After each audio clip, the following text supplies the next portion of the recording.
Hi అండి. ఇవాళ నేను బాదం, కాజు, పల్లీలతో చిక్కీ చేశానండి. ఇది చాలా అంటే చాలా టేస్ట్‌గా ఉంటుంది. చిన్నపిల్లలు చాలా ఇష్టంగా తింటారండి. ఇది ఇప్పుడు ఎలా చేసేసుకోవాలో చూసేద్దాం.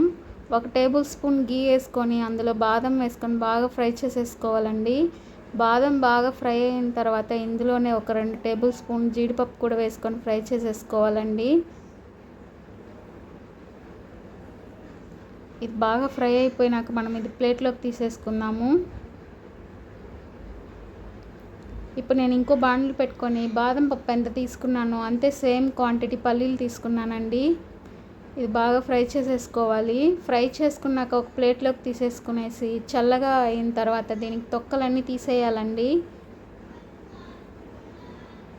ఇప్పుడు ముందుగా ఫ్రై చేసుకున్న బాదం, కాజుని ఇలా క్రష్ చేసేసానండి. ఈ విధంగా దీన్ని మిక్సీకి కూడా పట్టుకోవచ్చు. మిక్సీ పట్టుకుంటే చాలా స్మూత్గా వచ్చేస్తుందండి. అందుకని ఇలా క్రష్ చేసుకున్నాను. చూసారా? ఇప్పుడు ఇందులో ఇందాక పల్లీలు వేపుకున్నాం కదండి, అది కూడా వేసేసుకున్నాను. అలానే 2 టేబుల్ స్పూన్ నువ్వులు వేసుకున్నానండి. ఈ ఈ జాగరీ నేను ఎలా తీసుకున్నానంటే అండి, 1 కప్పుకి 3/4 తీసుకోవాలండి. ఒక 2 టేబుల్ స్పూన్ వాటర్ వేసి దీన్ని బాగా పాకం పట్టేసుకోవాలండి.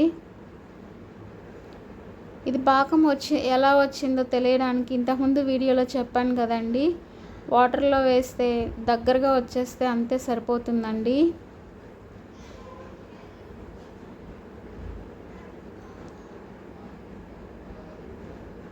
ఇప్పుడు నేను ఇందులో వేసి మిక్స్ చేస్తున్నానండి. పాకం రెడీ అయిపోయింది. ఇదంతా ఫాస్ట్గా చేసేసుకోవాలండి. ఒక ప్లేట్కి కొంచెం గీ రాసి పక్కన పెట్టేసుకోవాలండి. ఇప్పుడు ఇది మనం ప్లేట్లోకి తీసేసుకుందాము. తీసేసుకొని ఇలా స్ప్రెడ్ చేసేసుకోవాలి, అంతే అండి. ఎంతో టేస్టీ అయిన బాదం పల్లీల చిక్కీ అండి. మీకు నచ్చితే లైక్ చేయండి, షేర్ చేయండి, సబ్స్క్రైబ్ చేసుకోండి.